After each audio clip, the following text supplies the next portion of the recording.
Steel Sword, Noble Knights, Malisporus maybe? Leocroids, but again, Naturia, Malisporus, Wind Up, every single Archfiend, Gishki, Malisporus, Digital Bugs, Malisporus. Ojamas! Well, I guess I better go fuck myself. What is it about tiny, ugly things that equates to easily marketable mass popularity? Because I honestly cannot imagine how in the sea of Yu-Gi-Oh's ridiculously varied aesthetics, especially during the GX era, something like Ojamas could ever rise up to the level of recognition it has today. These pudgy, shrieking stooges tightly shoved themselves into the Machine Fusion / Armed Dragon clusterfuck, which was the deck of the ever so lovable Manjome Thundercock, or of course Chaz the Chad if we're talking about the dub, which resulted in some of the most nonsensical cards and combos nobody sane would ever consider to be a thing outside of the anime. But given that this is Yu-Gi-Oh!, sanity was just about the last thing taken into consideration during the development of new Ojama support circa 2017, so with much hesitation, let's take a gander into the abyss. We start off with the original trilogy, the Sins of Man, known as Ojama Yellow, Ojama Green, and Ojama Black. All three of them are level 2 light beast types with 0 attack and 1000 defense, with flavor text saying that when the three are together, something happens. How vague and potentially ominous. This is one of the rare times when a flavor text directly pertains to something the card does, the few other examples I can think of being Robo Lady and Robo Yaro, as well as the Magnet Warriors. All of them are beast type despite looking superficially human. What did Konami mean by this? Is it a commentary on society? Ojama Yellow's voice in the show was like a continuous scream contorting itself into words. That has nothing to do with the card, I just don't like it. Ojama Green's head is an accident. There are contours where there should never be any contours. Ojama Black is... yeah. Depending on the kind of Ojama deck you wanna run, yeah, they come in variants. It's usually 1 or 2 copies of each vanilla, as desperate for a retrain as they are. Several years into the Ojama's existence, we got Ojama Blue. Same type, stats and attribute, but with an effect. When this card is destroyed by battle and sent to the graveyard, you can add 2 Ojama cards from your deck to your hand. This can include Ojama Soul. Oh, thank god it can include Ojama Soul, I'd be really upset if it didn't. But I will deduce it some points because it doesn't include Mantoto. It's a sad state of affairs when your best searcher needs to be destroyed by battle to get its effect off, but given that there are no better options, you might as well treat yourself with 3 of these. It fetches monsters as well as back row, so if you survive the turn in which it was destroyed, you might actually be able to make some plays in the next turn. So, am I the only one who thought this was a girl Ojama at first? Are there girl Ojamas? How do they reproduce? All of these are rhetorical questions, not because I know the answer, but because I don't want to know the answer. Their last main deck monster is Ojama Red, and somewhere between the bloodshot eyes and look of barely restrained violence, you will find a fairly useful card. When this card is normal summoned, you can special summon up to 4 Ojama monsters from your hand in attack position. Fitting effect for a dude that looks like he swallows marbles. Red is the primary reason why Ojamas were actively used as rank 2 fodder in Raccoon variants from a couple of years ago, being able to swarm the field with the right amount of setup, and even enable a certain funky Ojama play I will mention in a few minutes. Nowadays that utility is severely dampened, but if anything, it can still provide link material, so it's not too big of a deal. Run 2 to 3 of these, just don't make it angry. Now for the Noble Knights they don't want you to remember. You know, besides most Noble Knights. Ojama Knight, a level 5 fusion monster with 0 attack and 2500 defense, requires 2 Ojama monsters and lets you select up to 2 of your opponent's monster card zones, and the selected zones cannot be used. What do you say about someone who puts on a speedo outside a full suit of armor? You know, besides I'm calling the police. Zone blocking is a weird gimmick they attempted to make into a thing with the early Ojamas, and unless you manage to collapse the opponent's entire front row, it usually didn't matter for much. Nobody aiming to win with Ojamas focused primarily on fusion summoning, even less so on Ojama Knight. To add insult to injury, you cannot block off extra monster zones, which is just one of many handicaps put upon Ojamas by Master Rule 4. You could also summon this thing with instant fusion at the cost of 1000 life points and your self-respect, but I don't think I'm going to do that. Next in the line of royalty is Ojama King. A level 6 fusion with 0 attack and 3000 defense requires Ojama Green, Yellow and Black, and it blocks off 3 of your opponent's monster card zones while it's face up on the field. Ooh, eggs with legs, wonderful design. Did you know that this ideal male body is actually the younger version of Humpty Dumpty? That's what I've been told. By him. Essentially the same thing as Knight, except bigger. The materials are specific, which makes it a bit harder to summon, but makes fusion conscription usable, and if it accounts for anything, it's essentially a game ender in Duel Links. Despite the numerous upsides I stated, you don't wanna play this. The first Ojama spell is Ojamagic. When this card is sent from the hand or the field to the graveyard, add 1 each of Ojama Green, Yellow and Black from your deck to your hand. In team for Ojamas, completely useless on its own. However, depending on the type of deck you run, this card could potentially lead to a lot of advantage, even though it generally wasn't ran in many builds aiming to compete, mainly due to the archetypes Ojamas were being splashed into not having many discard options. Luckily, certain newer Ojama support offers quite a bit of discarding, as well as searching and recycling, so Ojama magic became a lot more viable. Who that man under there? Their next normal spell is Ojama Muscle. Remember, Ojama Blue can include it. Select one face-up Ojama King. Destroy all Ojama monsters in the field except the selected Ojama King. It gains 1000 attack for each monster destroyed this way. Remember, all Ojama monsters in the field. That means on your opponent's side too. The plebeian mind immediately goes to using Ojama Trio tokens to their advantage, but us true intellectuals see this as a linchpin in the Ojama mirror match. Anyway, it's anime garbage that was printed because it was used like twice in GX, and I'm gonna assume 0 times in real life. I'm also really bothered by the ostensibly human-looking arm representing what should be Ojama King, but I'm gonna give it the benefit of the doubt and assume he went to a tanning salon. Their last normal spell, for now, is Ojama Delta Hurricane. You can only activate this card while Ojama Green, Yellow and Black are face up on your side of the field. Destroy all cards on your opponent's side of the field. Yeah, so this is what happens when they're together. Not one, but 2 exclamation marks in the title. Some cards should really take notes. Delta Hurricane is a hilarious card worth building an entire deck around, to be honest, especially now that Ojamas are a lot more consistent. It's worth running at 1 as long as you're actively relying on Ojama Red to swarm the field, since Ojamas often benefit from a board wipe. Delta Hurricane offers a more poignant message about friendship than anything the entirety of Arc 5 had to say about smiles. Their field spell is Ojama Country. Once per turn you can send 1 Ojama card from your hand to the graveyard to special summon 1 Ojama monster from your graveyard. While you control a face-up Ojama monster, switch the original attack and defense of all monsters on the field. In this card we get a look into Ojama's America. Ojama Yellow is being thrown off a roof, so things seem to be progressing smoothly. This was pretty much the only archetypal way to trigger the effect of Ojama magic for quite a few years, which comboed pretty well with Ojama Red. As a recovery option it's not abysmal and it has a place in the more spammy centered builds, while the stat shift effect is a cute addition that can deliver a surprise crippling to some decks, even though Lynx couldn't care less about it. It has a lot of potential gimmicky tomfoolery options outside its main focus, such as using Labyrinth Wall as a beater. Lots of Ojama lore questions are brought up by this card though. I wanted Ojama Orange, but they gave me Ojama Lime? Is that thing in the air and Ojama snakes? Ojama Indigo. The first Ojama trap is the ever so famous Ojama Trio. Special summon 3 Ojama tokens, which have the same stat line as the Ojamas, to your opponent's side of the field in defense position. They cannot be tributed for a tribute summon, and each time one is destroyed, its controller takes 300 damage. A card obviously initially designed as a vaguely useful gimmick, Trio ended up on the limited list due to potential abuse related to lockdowns, even though said limit happened at the start of the Synchro era when the card was less useful than ever. Trio's usage as a side deck card usually meanders through formats, given that it can be a counter to quite a few decks. However, the Link era spat in the card's face and called it a bitch, so there's very little incentive to run it in anything nowadays, let alone in Ojamas. Or is there? Well, you see, the tips page for Ojama King on the Yu-Gi-Oh! Wiki points out this handy OTK strategy.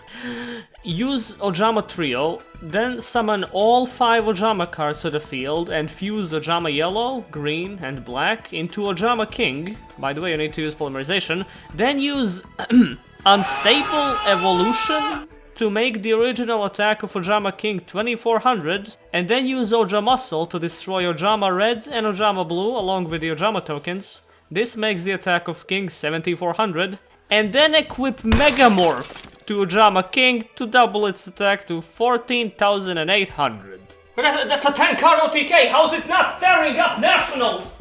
On the other hand, Ojama Duo, one of their newer support cards, happens to be slightly more useful. Special summon 2 Ojama tokens, again same stats, to your opponent's field in defense position. These tokens cannot be tributed for a tribute summon, and each time one is destroyed, its controller takes 300 damage. During either player's turn except the turn this card was sent to the graveyard, you can banish this card from the graveyard, special summon 2 Ojama monsters with different names from your deck. The first effect would have been fairly nasty in combination with Ojama Trio due to blocking off all of the opponent's monster zones, however, now you're just giving them a free Link monster. You will rarely be using the first effect unless you're absolutely sure it will benefit you, but while I would have preferred the second effect to be able to special summon the Ojamas during the turn it's sent to the graveyard, it makes the card worth running due to synergizing with the Ojama swarming playstyle. Ojama Country and Foolish Burial Goods are both good options for getting Duo into the graveyard, so it's definitely worth running. Okay, so that marks the end of what your average Yu-Gi-Oh! Practitioner would consider reasonable archetypal support. Emphasis on reasonable. See, if shit like Red Eye's Gearfried and Red Eye's Fang with Chain was allowed to exist in the first place, we should have probably expected several other anime prevalent archetypes to get similar support, as in cards based on stuff that was commonly used by the dude running the archetype, but unrelated to it. But while Gearfried was a generic monster whose aesthetics were adopted into Red Eyes, Ojamas went ways above and beyond. So first we need to take a look at the XYZ lineup. Not XYZ, XYZ. Among the first Union monsters ever, released before some of you were born I would imagine, Y Dragonhead and Z Metal Tank focused on equipping themselves to the vanilla X head cannon, increasing its attack and protecting it from destruction. They were also, interestingly enough, the first bunch of monsters that could fuse without polymerization, resulting in several underwhelming two-piece fusions, as well as the somewhat decent XYZ Dragon Cannon that could destroy a card on the field by discarding one card. During GX, another similar set of monsters was released, that being V Tiger Jet and Wing Catapult, combining into VW Tiger Catapult, and capping off the alphabet by combining with XYZ Dragon Cannon into VW XYZ Dragon Catapult Cannon, which once per turn enables you to banish a card your opponent controls, and when this card attacks you can change the battle position of the attack target. Frankly, I find this one worse than Dragon Cannon due to being a very strict once per turn effect and being astronomically difficult to summon. Union HANGAR almost helped these miserable machines, but the most obnoxious problem was the fact that they didn't work with V Tiger Jet and X Head Cannon due to them being normal monsters, even though it was still the most optimal way to summon this godless clusterfuck. So, what does all this crap have to do with Ojamas? Ojama is a normal spell with the following effect. Reveal one light machine fusion monster in your extra deck and banish any number of Ojama monsters from your hand, field, and or graveyard. Special summon from your hand, deck, and or the graveyard fusion materials with different names specifically listed on the revealed card, equal to the number of monsters banished this way. You can banish this card from your graveyard, then target 3 of your banished Ojama monsters, shuffle them into the deck, then draw one card. No, this was not in fact generated by a neural network, this is real. Why? Because the Chaz. All the reason you need, apparently. And I absolutely hate to say this, but it is one of the better ways to turbo the XYZ fusions. You may need to run Ojama Blue into things, or discard Oja Magic for the materials, but in most cases, Ojamidification will bring a quick fusion, and it even offers decent recycling. You could also play it in ABC for the sake of claiming you played ABC Ojamas, but I prefer not to dwell on the matters of obviously higher beings, such as the people who would do that. God, the Silent Hill artwork really ties it all together, doesn't it? Anyway, you played 3 of these in Machine Fusion Ojamas, and now we move on to Armed Dragons. Just give me a second.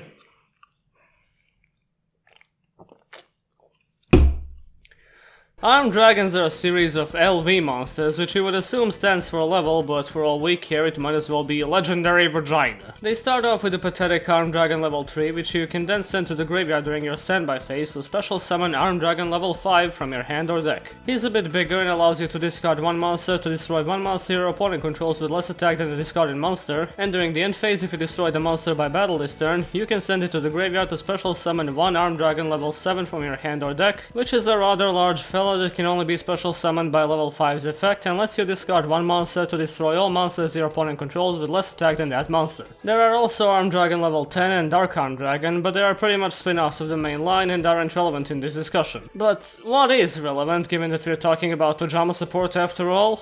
Oja matching, it would seem. Send one Ojama card from your hand or face up from your field to the graveyard, add one Ojama monster with a different name and one Armed Dragon monster, except Hardened Armed Dragon, thank you TCG, from your deck and or graveyard to your hand, then immediately after this effect resolves, you can normal summon one of those monsters. During your main phase, you can banish this card from your graveyard, then target 3 of your banished Ojama monsters, shuffle them into the deck, then draw one card. I'm gonna play Malakota's advocate here and say this is a better overall Ojama card than Ojamidification, mainly due to letting you set up the graveyard or discard Oja Magic. I don't know how I feel about the normal summon clause, given that it seems to be there exclusively for Ojama Red, when it would significantly help if it let you immediately dump Armed Dragon level 5 onto the field. The recovery is the same as the previous card, which is nice, I guess. It can make for some decent plays if you manage to discard Oja Magic. But why would you be running both Armed Dragons and Machine Union monsters alongside Ojamas in the same deck? Obviously because of this thing that I hate so much. Armed Dragon Catapult Cannon is a level 10 machine-type fusion monster with 3500 attack and 3000 defense, requires VWXYZ Dragon Catapult Cannon and Armed Dragon level 7 as materials, must first be special summoned by banishing said cards you control and or from your graveyard, after you have special summoned said cards during this duel, and you do not use polymerization. Your opponent's cards with the same name as a banished card and their effects cannot be activated. Once per opponent's turn, you can banish one card from your deck or extra deck, banish all cards your opponent controls and in their graveyard. Here it is, a shining monument to Konami's design ethos. We could have gotten Mecha Ojamas, it didn't need to be like this. I hate this card for a multitude of reasons, but the primary complaint I have is most definitely laziness. Anyone remember the Dino Ultrazord from Power Rangers and how it was just two previous toys stuck atop of each other? This is the card equivalent of that. Asinine summoning condition based entirely on unrelated quote-unquote classic boss monsters used by a popular anime character, with a nuke and stun effect that might as well just win you the game at that point. Sure, it's satisfying to summon it, especially knowing you did so by using primarily level 2 vanilla beasts of all things, but the fact that you managed to get there means you would have probably won even without it. As for the summoning condition itself, it's remedied to an extent by fusion tag, meaning you don't have to make a link monster to bring out VW and XYZ for the sake of summoning one of the materials for this thing. Or do you? Well, the TCG, proving their localization incompetence yet again, states that the effect of fusion tag can only be applied when a monster is being used as a fusion material for a fusion summon, while in the OCG it can be applied for any summon that uses it as fusion material, including contact fusion, meaning no polymerization. I recognize that the TCG has made a decision, but given that it's a stupid ass decision, I have elected to ignore it, hence why the deck profile at the end will be running fusion tag. Anyway, back to this thing. I don't know what else to say, it just kind of exists in its own limbo of giving third wave Ojamas a win condition, which is why you run it despite rarely even summoning it. Also, it's called Armed Dragon Catapult Cannon instead of Ojamegazord, and that's why I'm quitting the game forever. The final Ojama card, at least for now, is their new continuous trap, Ojama Party. Christ, did they turn Dustons into a bedsheet? Did Link Era not fuck them over enough? If a light machine fusion monster and or armed dragon monster you control will be destroyed by battle or card effect, except hardened armed dragon, you can banish one Ojama card from your hand, field or graveyard instead. You can only use each of the following effects of Ojama Party once per turn. During the main phase, you can add one Ojama card from your deck to your hand, then discard one card. If this card is sent to the graveyard, you can special summon as many of your banished Ojama monsters as possible. I like that they can afford to make Ojamas as consistent as possible, given that they're so useless on their own. So many archetypes get a piece of love in this card. With the discard effect, even your deepest Ojama Dark World dreams can come true. Good searching, sweet protection, graveyard setup, recovery, this party has got it all. I don't see a reason not to run it, this is as much utility as catapult Ojamas are gonna get, so thanks Konami, I guess. Grades. You can't grade Ojamas. They're like an engine, if the engine was a AA battery powering up the entire USS Enterprise. If I did give out grades based on how sensible of a deck you can make out of these things, I can assure you nothing would be going past a yellow. Ojamas are actually decently consistent, but it's like a lifetime supply of bootleg game consoles. No matter how many of them there are, and no matter how much they try to convince you, that's not a PlayStation and there is no such game as Super Mario Bros. 16. Here's a deck. The thing next to Oja Magic is a level up, it can be useful. Experiments with Rescue Cat have also been proven fruitful, so that's also a thing you can do. See, this would have been a much easier archetype to review a few years ago, back when Ojamas were just this weird holdover from the GX era that got some halfway decent support. But archetypes take weird turns. Some of them, such as Arcana Force or Ally of Justice, flounder about and never really find a coherent playstyle, but I've never seen anything quite like the treatment Konami gave to Ojamas. This is like if Guardians got new support that required you to run metallizing parasites, except nobody would fly with that because it wasn't a thing in the anime. You can almost see what they were going for. Ojamas in the anime had a few gimmicks out of left field, so they took one and expanded upon it, but in the process they made this parasitic tumor on the ass of two other archetypes, of which only one arguably needed the boost. Ojama was also apparently one of the nicknames they used for Kojima while he was still working at Konami, so nice to know that this is the only legacy the man has left there. But as the average Archetype Archive YouTube commenter would say, at least they're good in duel links. Hey YouTube. Unfortunately, I'm Ojama Line. I'm here today to talk to you about something which both I and the Mississippi court system thinks is very important for you to know. Now, you may have heard of the phenomenon called dark Yugi tubing, and you've said to yourself, wow, that sounds like Dark Grepher. That must be really cool. And I'm here today to say to you no, it's not cool. It's not fun, and it hurts your friends, and it hurts your family. I personally got involved in dark Yugi tubing for 16 years, and look at me now. Stuck in Ojama country, farming sand. You can't eat sand. You can't do anything with sand. It's sand, and yet the law of this place is that every village has to have one sand farmer. What kind of sense does that make? Can someone explain to me why that's a law here? Anyway, don't do dark Yugi tubing, or you'll end up farming sand. I'm Ojama Line. Good night.